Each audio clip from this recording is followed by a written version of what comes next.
Sugu, ala ko blan patihon tagi kaya.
IMT Conversations with Rod Texon. An incisive and sharp discussion of today's current issues. Ang pagpadayon sa duwa ka dekada nga serbisyo publiko. IMT Conversations with Rod Texon. Philippines, my name is Rod Texon and this is IMT Conversations on IMT News. Aton subong istoryahan ang alin sa problema di syudad sa Iloilo, padulong kita na sa Guimaras. One good story worthy ma-share naton sa publiko. Ang probinsya sa Guimaras may isa na subong ka university. Imagine, ginapabugal ko sa inyo, nagligad nga kadto kamo sa Guimaras kay makaon ta sa Jollibee. And then ginhambalanta naman kamo nga hindi na kamo magkabalaka, magkanto kamo sa umato, kaya ang inyo mga skincare needs, pwede na, kay may Watsons na kami to, ne? Imagine mo, may Watsons na kami sa Guimaras. Kag may mercury drug na. Oh. Ang bulong ta sa high blood, baklon dito. Anyway, and this time, may university na ang Guimaras. Upod kag live via Zoom sa sining mga tinion si Dr. Lilian Parreño, ang University President sa Guimaras State University. Dr. Parreño, my name is Rod Texon. Good afternoon.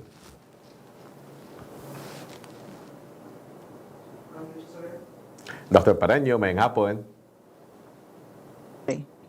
Yes, good afternoon. Mr. Rod Texon, mayong hapon, and then sa tanan nga nagapamati sa imo programa sa bilog nga Western Visayas and even beyond, maayong hapon sa aton tanan. Thank you so much for this opportunity ang ginatag mo sa aton subong. As I was saying kaina, hindi lang ang Guimaras may Watsons, hindi lang may Mercury, hindi lang may Jollibee, may ara na subong university. And the first university sa isla, no? Sa probinsya sa Guimaras. Of course, it's a long journey ang universityhood sa Guimaras State University. Let's move forward. Ano subong ang gina-expect naton under a new leadership, your leadership, and at the same time under this university status sang Guimaras State University.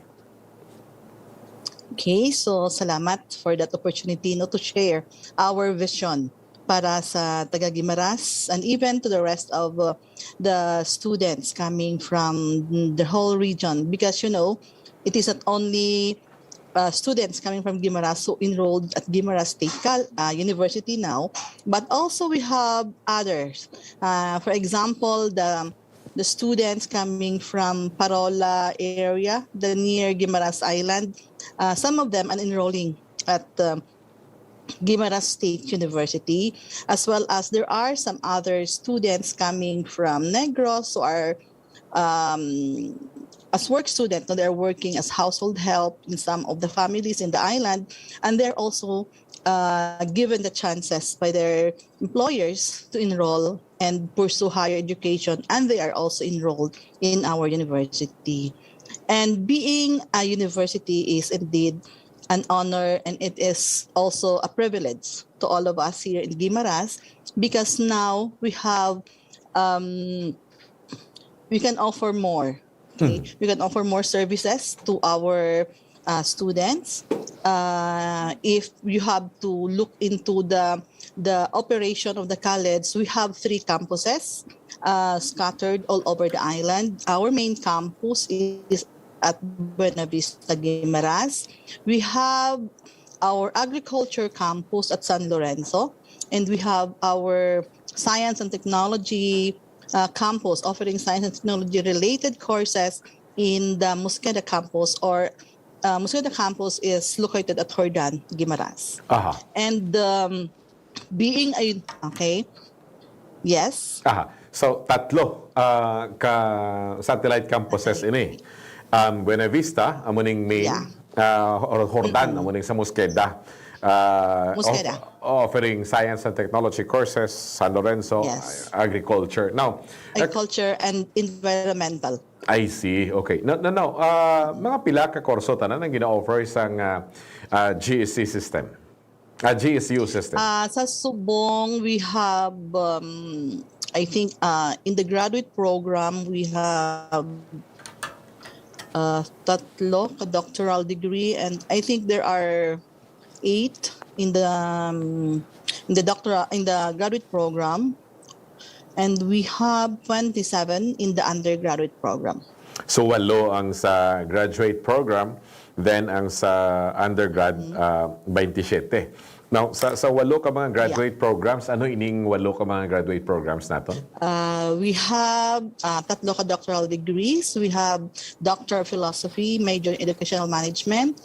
We have Doctor of Management, and we have 2 majors. I cannot mention the 2 majors. I forget the 2 majors. And then we have also Doctor of Education, major in instruction and more in the instruction side. Then we have master's degree program. We have Master of Arts in Education, Master of Educational Management. We have Master of Arts in Teaching Mathematics. We have Master of Public Administration. We have the MBA, Master of Business Administration. And there are several majors under the MAED program and the MED program. I see. Okay. So, Butsilingon Sinigali, may ara na sang doctorate program, doctoral program, may ara naman sang masteral program. Now, for the undergraduate, and of course, sa bahin sang undergrad, may ara sa 27 ka mga courses. Now, Dr. Parreño, when you say UP Visayas, that's fisheries. When you say West Visayas State University, that's education. That's nursing. When you say ISATU, that's technology, architecture, engineering. When you say St. Paul's University, nursing. Medical. When you say CPU, amuman. And when you say San Agustin, that's pharmacy. Partigid, namamayagpagid sila. What about Guimaras State University? Paano ang gusto, sa idalom sang liderato mo, paano mo gusto kilalahon ang Guimaras State University? I mean, you can't have it all, but you can only have one. Yeah. We are a comprehensive university, and there are several programs we offered. And more or less, our pioneer courses upon our opening as a college are more on vocational technical education. Okay, so just the same with ISAQ, we have more or less the same program. But as we go along, we have offered several programs. And currently, our College of Agriculture, we wanted to pioneer we wanted to make agriculture as one of our needs program because our College of Agriculture is offering organic agriculture. We wanted to be known in that area. So, but we are not discounting other courses that are already in place as of now, because also we are into tourism and hospitality management. This is consistent, of course, thrust sang gobyerno thrust of the naton. province. Oh, yes. Agriculture. Ang probinsya sa Guimaras, hindi tayo pwede hambalon nga as of now is a technology hub na. No? Pero if only we are more than honest enough to look at ourselves, we are actually an agricultural island. And then looking at the statistics, comes Fridays, Saturdays, and Sundays, gagrinual gid ang turista sa Guimaras. Correct. Now, kanami nga na-mention mo nga ang niche program nga gusto mo matutukan sa imo nga administrasyon is agriculture. And at the same time, tourism and hospitality management. Because this Correct. is... yes, ma'am? Please go ahead. Because we have also to go with the program thrust of the province. Because we are supporting, we are the support organization of the province of Guimaras. And through education and through our college, we are developing the human resource of Guimaras. So in that way, we will be boosting further the tourism and the agri-ecotourism thrust of the province by means of the offering that we are also giving to our students. Tama, because I remember your unit in charge dito sa, where is that? San Lorenzo.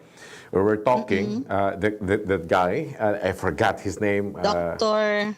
Vergara. Yeah, Dr. Vergara. Julius Vergara. Nag-istoryahan na kami nga duha, and I said, siling ko, na-mention niya nga, may farm ka. Siling ko, yes, basi nga may interns ikaw nga sa agriculture nga pwede. Mapasulod pwede gid, no? Galing tawag sini pandemic, so na-hold ato namon ang amon istoryahan ay.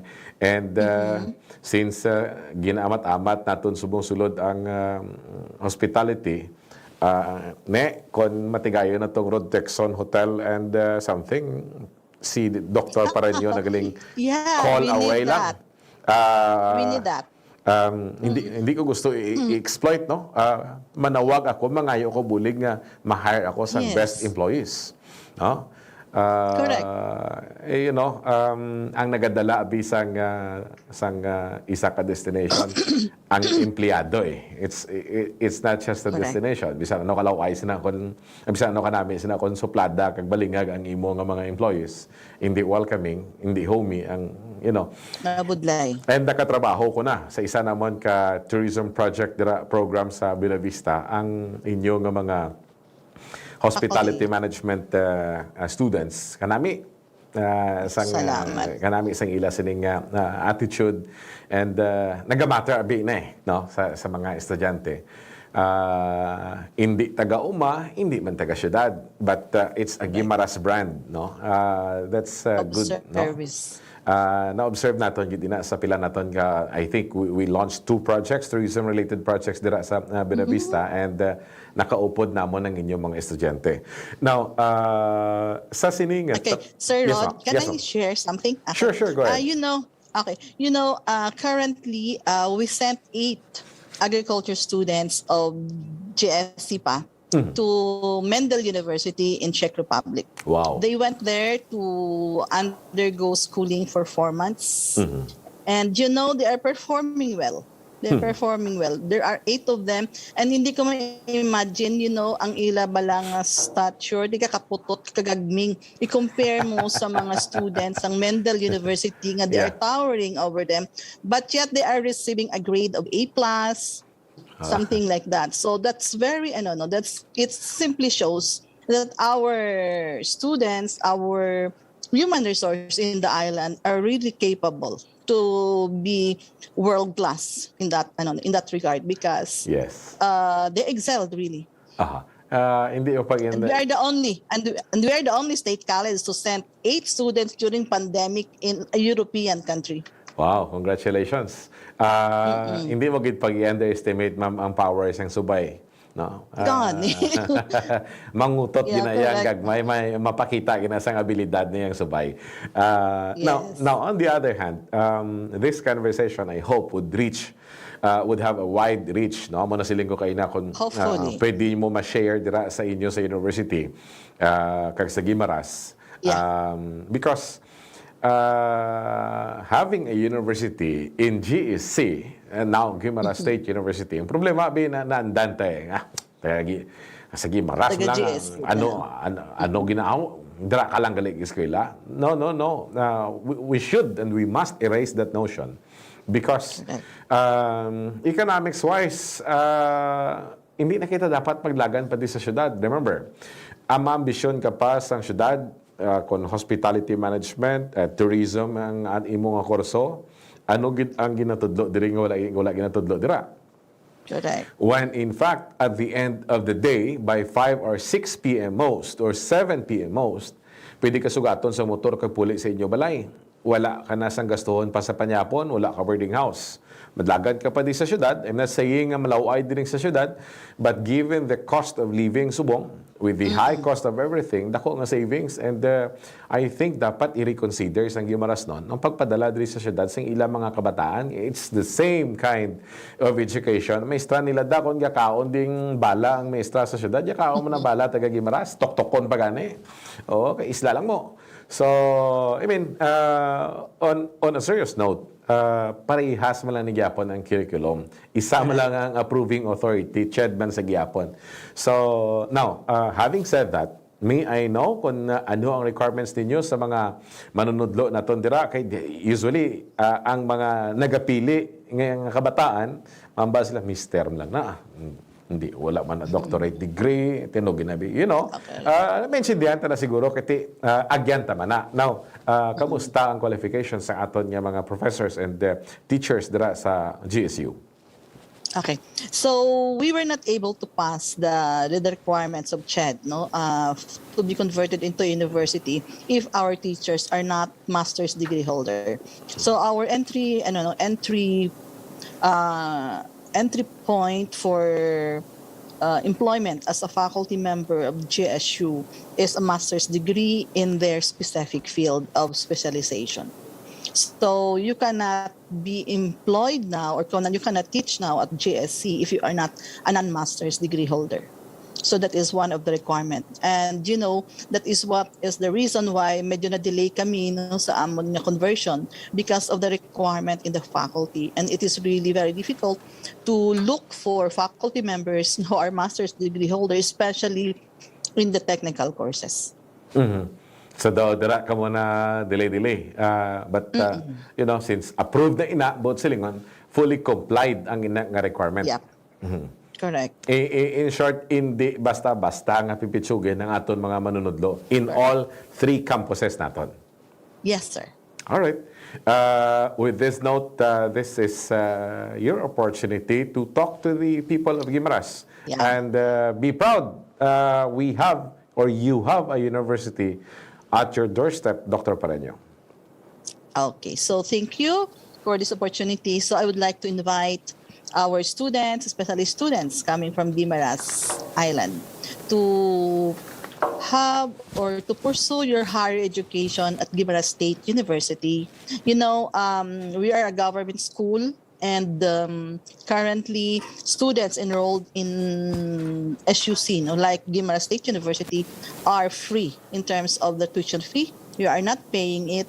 And we are also offering courses which are needed by you in terms of employment later on, or even if you enter into a business later on. So Guimaras State University will be starting to accept students for the first semester, school year 2022-2023. 2021, 22, 23, this coming June. So we are now preparing for it. So I am inviting our students, our youth, our graduates from the senior high school in the different high schools in the island of Guimaras to visit our website. We have our website, the gse.edu.ph, and inquire regarding our enrollment requirements and the offerings that we are offering to you this school year. So be part of the world-class students, no?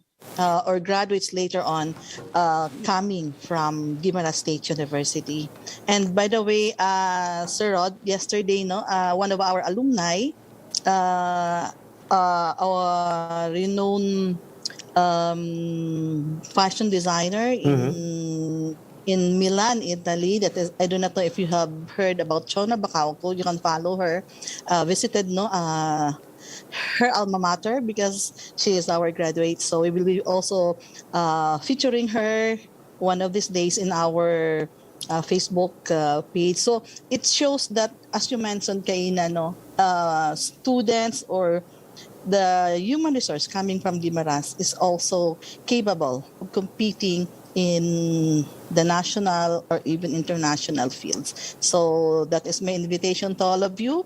Guimaras State College is waiting for you, especially to our graduates from the senior high school this school year. Thank you very much. Dr. Lilian Parreño, the University President of the Guimaras State University, thank you so much for joining us.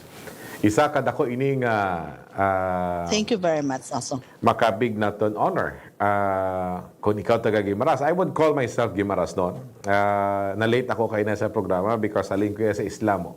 Nag-motor pa ko kay kaduan ako basa sa ulan.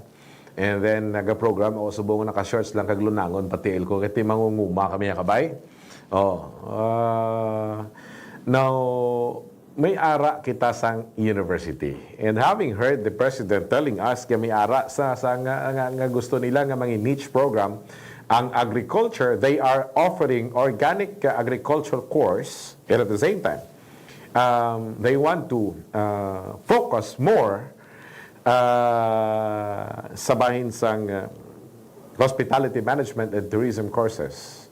Diri mo makita kung ano ang direksyon sang Guimaras State University. Of course, there are 27 other courses. This is not to saying iti kaya una muna mga niche programs nila, pabayaan nilang other courses nila. Remember, gina-grade man sila sang CHED, gina-rate ini sila. Kaya otherwise, kung magdisgrasya kada, dulaon man ang imong course offering sa amo silang kurso. Especially kung dismal ang performance mo sa mga boards. And the thing is, hindi na kita kinanlan pa maglagaw sa syudad. Mangita pa sa mga university. Kung eskwelahan lang ato niya ginaistoryahan, ari na sa Guimaras. May university na. But the challenge, of course, sa bahin sang leadership ni Dr. Parreño is to ensure nga top-notch man ang ma-produce nga mga estudyante.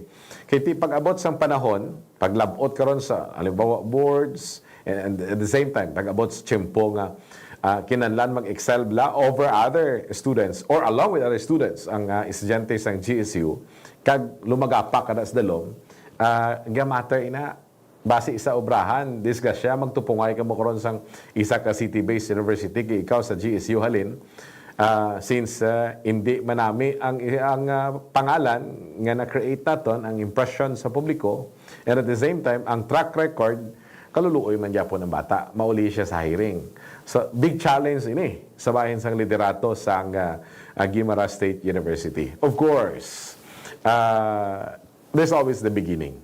And subong ang mag-graduate will be graduating as university graduate. A graduate of Guimaras State University. Congratulations sa talapuan sang Guimaras State University. My name is Rod Texon, and this is IMT Conversations on IMT News.